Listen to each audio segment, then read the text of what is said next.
Hello students. तो आज के इस वीडियो में हम आपसे बात करेंगे कॉम्बिनेशन ऑफ कैपेसिटर्स के बारे में। तो यहाँ पे जो हमको कॉम्बिनेशन देखना है वो दो तरीके का देखना है। पहले हम देखेंगे श्रेणी क्रम में, फिर देखेंगे हम समांतर क्रम में। तो चलिए पहले हम श्रेणी क्रम का देखते हैं। यहाँ पर हमने 3 संधारित्रों को श्रेणी क्रम में जोड़ दिया है। यदि हम इसको संधारित्र 1 इसका नाम दे दें 2, इसका नाम दे दें 3, और पहले वाले संधारित्र की जो धारता है वो है C1, दूसरे संधारित्र की C2 और इसकी C3। यहाँ पे हमने 3 संधारित्र को श्रेणी क्रम में जोड़ दिया। अब क्या करना है, हमें बिंदु A पर, इस बिंदु A पर हमें +Q आवेश देना है इसकी पहली भुजा पर। अच्छा, एक बात और समझो, हम श्रेणी क्रम में जोड़ते कैसे हैं संधारित्र को, ये समझो। हम क्या करेंगे, यहाँ पे पहले संधारित्र की पहली भुजा को ऐसे ही छोड़ देंगे, पहले संधारित्र की दूसरी भुजा को दूसरे संधारित्र की पहली भुजा से जोड़ देंगे। फिर क्या करेंगे, दूसरे संधारित्र की दूसरी भुजा, ये दूसरी भुजा को तीसरे संधारित्र की पहली भुजा से जोड़ देंगे। फिर क्या करेंगे, जो लास्ट वाला संधारित्र है, तीसरा संधारित्र, इसकी जो दूसरी भुजा है इसको हम पृथ्वी से यानी कि ग्राउंड कर देंगे। ये हमने ग्राउंड कर दिया। अच्छा, अब होगा क्या, जैसे ही यहाँ पे हम +Q आवेश देंगे बिंदु A पर यानी कि इस भुजा पर। अच्छा, ये जो कनेक्शन है ना, ये किससे है, ये तार से है, वायर से, यानी कि इलेक्ट्रिकल वायर है ये, ठीक है।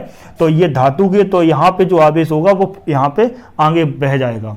अच्छा, अब क्या होगा, जैसे ही हमने यहाँ आवेश दिया तो आवेश यहाँ पर आ गया प्लेट पर, ये आवेश प्लस आवेश धनावेश इस प्लेट पर आ गया। अब क्या होगा, इस धन आवेश की वजह से इस वाली प्लेट पर कौन सा आवेश आ जाएगा, यहां पर ऋण आवेश आ जाएगा। अच्छा, इस वाली प्लेट पर, दूसरी प्लेट के दूसरे बाहरी पृष्ठ पर, यहां पे तो ऋण आवेश आ गया, और इस वाले पृष्ठ पर कौन सा आवेश आएगा, धन आवेश आएगा। और ये धन आवेश इस वायर के माध्यम से कहां चला जाएगा, दूसरे संधारित्र में चला जाएगा। और दूसरे संधारित्र की पहले वाले पृष्ठ पर, पहली वाली प्लेट पर यहां पर धन आवेश आ जाएगा, और इसकी जो दूसरी वाली प्लेट है, इसके दूसरी वाली प्लेट पर यहाँ पे ऋणावेश आ जाएगा। अच्छा, ऐसे ही यहाँ पर होगा, ये धनावेश आ गया और यहाँ पर ऋण आवेश आ गया। अच्छा, अब एक बात और समझो, आवेश की मात्राएं तीनों संधारित्र में समान होंगी। कैसे, यदि आपने इसको +Q आवेश दिया तो यहाँ पे +Q चार्ज हो गया, और जितना चार्ज यहाँ पे आता है उतना ही यहाँ पे प्रेरित आवेश उत्पन्न होता है, ये पहले से हमको पता है। तो यहाँ भी -Q आवेश आएगा। अच्छा, जितना -Q बनेगा उतना ही इस साइड +Q बनेगा, और वही आवेश कहाँ पहुँच जाएगा, यहाँ पे पहुँच जाएगा। तो यहाँ पे आवेश की मात्रा कितनी होगी, +Q। अच्छा, यहाँ पे -Q और यहाँ पर +Q और यहाँ पर -Q। अब एक बात समझो कि तीनों संधारित्र में की जो दोनों प्लेटें हैं सब पर आवेश की मात्रा समान है, बस क्या अलग अलग, प्रकृति अलग अलग है। हमें उससे मतलब नहीं है, हमें किससे मतलब है, आवेश की मात्रा से। अच्छा, अब होगा क्या, यहाँ पर भी आवेश उत्पन्न हुआ है, यहाँ पर भी आवेश उत्पन्न हुआ है। अब दोनों में विपरीत प्रकृति का आवेश है और मात्राएं समान, तो क्या उत्पन्न हो जाएगा, इनके बीच में एक विभवांतर उत्पन्न हो जाएगा। क्या उत्पन्न हो जाएगा, विभवांतर। यहाँ का विभवांतर कितना होगा, यहाँ का विभवांतर को हमने बोल दिया V1, और यहाँ के विभवांतर को हम क्या बोल देंगे, V2, और यहाँ के V3। ये हो गए V1 V2 P3। अच्छा, अब एक बात समझो, हम जानते हैं यदि आवेश को बढ़ाया जाए तो विभव भी बढ़ता है। तो यहाँ पर यदि आवेश की मात्रा समान है तो विभव समान क्यों नहीं है, विभव इसलिए समान नहीं है क्योंकि तीनों संधारित्र की धारताएं अलग अलग हैं। तीनों संधारित्र की धारताएं अलग अलग हैं, इसलिए विभव भी अलग अलग होंगे। वो किस वाले फॉर्मूले से बोल रहा है मैं ये बात, C = Q/V, ये फॉर्मूले से बोल रहा है। तो क्या करेंगे, B को यदि आप इस साइड ले जाएं और C को अपॉन में यहाँ ले आएं, तो क्या, यदि C अलग अलग होगा तो B भी अलग अलग होगा। एक एग्जाम्पल और समझो, यदि हमारे पास ये कोई एक गिलास है पानी का, एक इतना बड़ा है और एक थोड़ा सा छोटा है, एक ये जो है वो थोड़ा सा छोटा है। अब क्या करना है, तीनों में जो 2 गिलास है, यहाँ पे तो 2 गिलास है, दोनों गिलास में हम समान मात्रा में पानी देंगे। अच्छा, हमने माना कि जितना ये पानी दिया कि ये पूरा गिलास भर जाए उतना ही इसको दे दिया, तो यहाँ पे ये गिलास उतना ही पानी दिया, दोनों में पानी की मात्रा समान है। अच्छा, तो इसका पानी बस इतने लेवल तक भर पाएगा।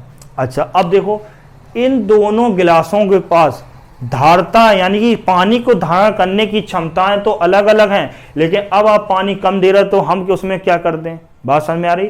तो विभव क्या होगा, तीनों का दोनों का अलग अलग होगा। क्यों, ये तो अभी और ले सकता ना, इसके पास तो और खाली है, अभी तो गिलास और खाली है, अभी ये और पानी ले सकता है, लेकिन आपने कम दिया है, लेकिन इसके पास तो विभव ज्यादा है ना। बात समझ में आ रही है। अब देखो यहां पे क्या, ये तीनों धारताएं अलग अलग हैं, इसलिए विभव का मान भी अलग अलग होगा। अब हमारा काम क्या है, ये देखो इंपॉर्टेंट बात, ए बिंदु और बी बिंदु के बीच का जो परिणामी विभव है वो देखना है। पहले हमें क्या देखना है, इन दोनों बिंदुओं के बीच का परिणामी विभव देख लिया, यानी कि विभवांतर वो कितना है, बी है। ये देखा क्यों हमने, ये विभवांतर परिणामी निकाला क्यों, क्योंकि हमारे पास यहाँ पे 3 संधारित्र हैं और हमें इन तीनों संधारित्र की परिणामी धारता निकालनी है। क्या निकालनी है, परिणामी धारता निकालनी। तो परिणामी धारता हम यहाँ पे क्या मानेंगे, सी मान लेंगे। क्या मान लेंगे, सी। अच्छा, और इनका जो विभव है परिणामी, जो परिणामी विभव है वो कितना लिया, बी लिया। तो फॉर्मूला क्या बन जाएगा, तो हम फॉर्मूला ये लिख सकते हैं, बी बराबर क्यू अपॉन सी। ये कब के लिए है, जब हमें परिणामी निकालना। ये क्या है, परिणामी विभव है, परिणामी विभव। और ये क्या है, सी, ये सी है परिणामी धारता, संधारित्रों की परिणामी धारता। ठीक है, बात समझ में आ रही होगी। अच्छा, ये तो बात हो गई परिणामी की। अब हमें अलग अलग विभव के लिए देख लेना है। तो यहां पे हम B1 बराबर क्या बोल देंगे, Q अपॉन C1। यहाँ पे क्या बोला जाएगा, B2 बराबर Q अपॉन C2। और उसके लिए क्या बोला जाएगा, B3 बराबर Q अपॉन C3। ये क्या विभव है, ये अलग अलग संधारित्रों का विभव हो गया। यहाँ पे क्या होता है, जो इसका कुल परिणामी विभव होगा वो इनके अलग अलग विभवों के योग के बराबर होगा। तो हम बोल देंगे B बराबर B1 plus B2 plus B3। अच्छा, अब हमें तीनों के मान पता हैं, तो यहाँ पे क्या हो जाएगा, Q अपॉन C, यहाँ पे हो जाएगा Q अपॉन C2, और यहाँ हो जाएगा Q अपॉन C3, और यहाँ हो जाएगा Q अपॉन C4। अच्छा, यदि हम Q कॉमन ले लें यहाँ पे, तो क्या हो जाएगा, यहाँ पे ये Q कॉमन लेंगे तो ये वाला कॉमन वाला Q इस वाले Q से कैंसिल आउट हो जाएगा। तब हम फिर लिखेंगे 1 अपॉन C बराबर 1 upon C1 plus 1 upon C2। ठीक है, C2 प्लस 1 अपॉन C3। तो ये क्या आया, 1 अपॉन C, ये आया है परिणामी धारता। बात समझ में आ रही, ये क्या है, परिणामी धारता है, ये 1 अपॉन C में आई है। बात समझ में आ रही, हमें किस में निकालना, C में निकालना हो। तब हमें यदि C बराबर निकालना हो तो हम क्या करेंगे, इनका एलसीएम ले लेंगे।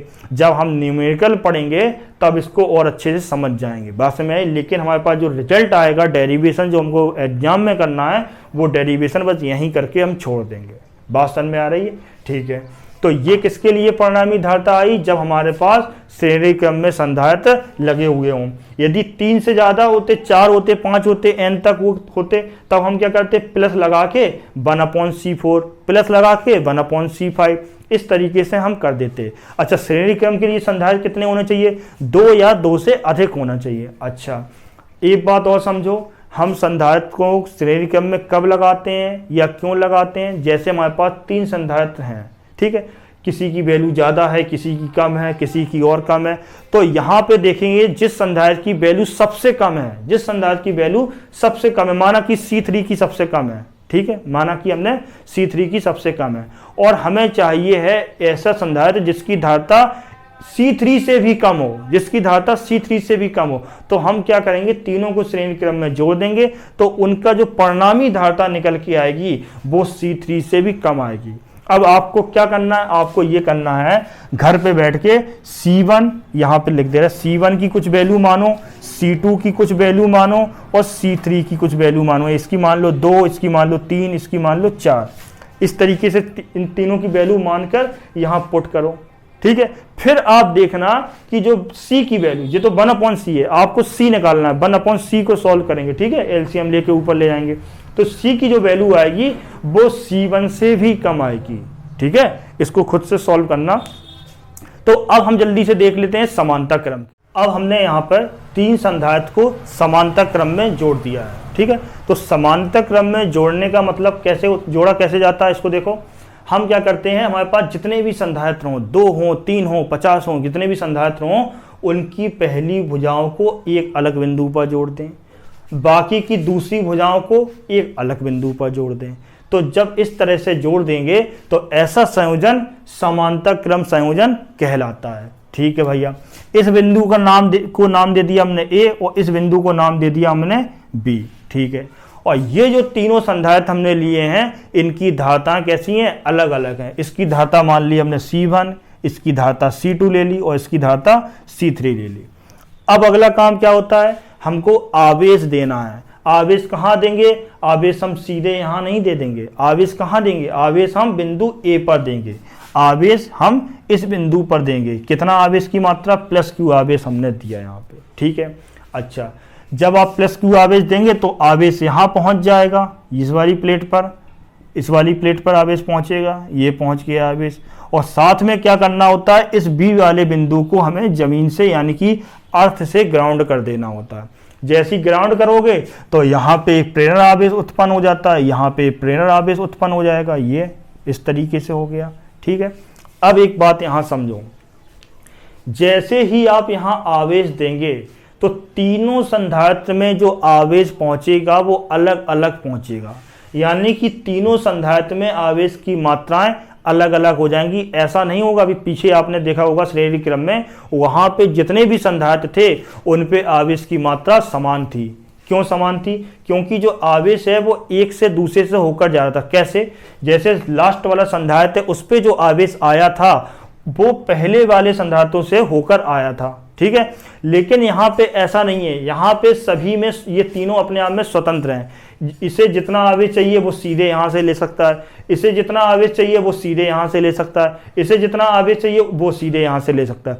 ऐसा नहीं कि इसके पास जितना आया वो वही इतना इस पे आएगा, ऐसा नहीं, ये सीधे ले सकता है, ये एक दूसरे पे डिपेंड नहीं है, ठीक है। तो इस वजह से आवेश की मात्राएं अलग अलग हो रही। और दूसरी बात एक और है, क्यों ऐसा हो रहा है, क्योंकि भाई इनके जो धारता हैं वो अलग अलग हैं। इसके पास आवेश धारण करने की क्षमता कुछ और है, इसके पास धारण करने की क्षमता कुछ और है, और इसके पास कुछ और क्षमता है। जब क्षमताएं इसके पास अलग अलग है तो ये भाई अपने हिसाब से ले लेगा। एक बाल्टी पानी भरा रखा हो, बाल्टी में आपके पास 3 तरह से गिलास हो साइज के, एक बहुत बड़ा गिलास हो, एक छोटा हो, एक बिल्कुल छोटा हो। आप यदि भरेंगे उस बाल्टी पानी तो क्या होगा कि जितने साइज के गिलास हैं वो उतना पानी उसमें भर पाएंगे। बात समझ में, किसी में कम किसी में ज़्यादा। वो तीनों गिलास एक दूसरे से स्वतंत्र थे, जितना पानी चाहिए ले लो, लेकिन ले कितना पाए, जितनी उनकी क्षमता थी गिलास की। तीनों संधारित्रों की परिणामी धारता कितनी होगी, यदि परिणामी धारता को हम क्या बोल दें, C बोल दें। कितना बोल दें, C। अच्छा, अब हमें देखना है इन दोनों बिंदुओं के बीच का विभव। अब क्या देखेंगे, विभव। अच्छा, बिंदु एक ये है, एक ये है, तो इन दोनों बिंदुओं के जो बीच का विभव या विभवांतर बोलेंगे, ठीक है, वो कितना है, B है।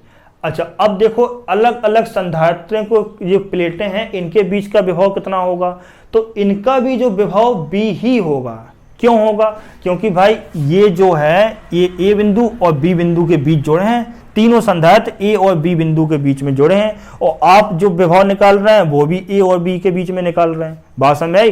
और पिछले वाले में उस वाले में अंतर थोड़ा सा कंपेयर करके देखना, दोनों में अंतर क्या है, ठीक है, तो और अच्छे से समझ में आएगा। इनके बीच का जो विभवांतर या विभव वो कितना है, B है। इनके बीच का भी विभव कितना, देखो है विभवांतर, विभव हो सकता है मुंह से बार बार विभव बोल रहा हूं, लेकिन क्या है, विभवांतर है, आप विभव भी बोल सकते हैं, ठीक है। अच्छा, ये कितना है, B सभी में समान है। जो परिणामी संधारित्र होगा, इन तीनों को हटा के परिणामी संधारित्र बनाएंगे, उसका जो विभव होगा वो भी B होगा। तो हम क्या बोल देंगे, B बराबर Q/C। ये क्या है, B है परिणामी विभव, और C क्या है, परिणामी धारता, और Q क्या है यहाँ पे, आवेश, जो आवेश आप यहाँ पे दे रहे हैं, ठीक है। अच्छा, अब अगला काम क्या है, अब हमें अलग अलग जो संधारित्र हैं इनका विभव देखें कैसे लिखेंगे। तो इसका लिखेंगे B बराबर Q1/C1। क्यों भाई, यहाँ पे धारता अलग है तो आवेश भी अलग पहुंच रहा है, यहाँ पर Q2 आवेश पहुंच रहा है और यहाँ पर Q3 आवेश पहुंच रहा है। ठीक है, अब क्या होगा, B बराबर Q1 अपॉन C1, अगला क्या हो जाएगा B बराबर Q2 अपॉन C2, अगला क्या होगा B बराबर Q3 अपॉन C3। ठीक है, अब हमें विभव यहाँ पे जो देख रहे होगे आप, ये विभव कैसा है, समान है सभी में। बात समझ में आ रही है? तो आप क्या करेंगे, यहाँ पे विभव की डेफिनेशन नहीं लगा पाएंगे। अब आप किसकी लगाएंगे, आवेश की लगाएंगे। आवेश की क्या लगाएंगे भाई, आपने यहाँ Q आवेश दिया और कुछ आवेश यहाँ चला गया, कुछ आवेश यहाँ चला गया, कुछ आवेश यहाँ चला गया, जितना यहाँ गया है उतना ही तो यहाँ से निकलेगा, बाद में उतना ही निकलेगा। अच्छा, निकलेगा कितना, Q ही निकलेगा।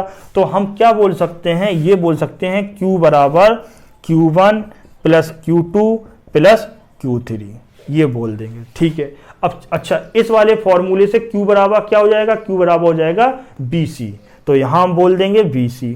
ठीक है, अच्छा Q1 बराबर क्या हो जाएगा, C1 को यहाँ ले जाओगे तो क्या लिख सकते हो, Q1 बराबर BC1, तो यहाँ पे हो जाएगा VC1। अच्छा, ऐसे ही C2 को यहाँ ले जाओगे तो C2 बराबर क्या हो जाएगा, Q2 बराबर क्या हो जाएगा BC2, यहाँ पे BC3।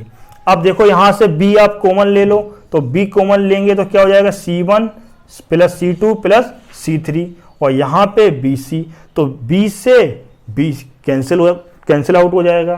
तो C बराबर क्या आएगा, C बराबर मिल जाएगा हमको C1 plus C2 plus C3, ये बन गया। ठीक है, C क्या है, C है इनकी जो परिणामी धारता है, इसकी जो परिणामी धारता है वो है ये C, और जो C आएगी परिणामी धारता वो बढ़ जाएगी, यानी कि C1 का जो धारता अलग है, इसकी अलग है, इसकी अलग है। यदि आप जो तीनों को जोड़ देंगे तो जो धारता आएगी वो ज़्यादा आ जाएगी। कहने का मतलब ये है, हम तीनों संधारित्रों को समांतर क्रम में तब जोड़ते हैं जब हमको धारता अधिक चाहिए होती है। जब हमको धारता अधिक चाहिए तो हम समांतर क्रम में जोड़ देंगे, और धारता कम चाहिए तो हम श्रेणी क्रम में जोड़ देंगे। ठीक है, तो आज के लिए इतना ही। यदि वीडियो पसंद आया तो लाइक और शेयर करना ना भूलें। हम फिर मिलेंगे एक नए वीडियो के साथ। Thank you so much.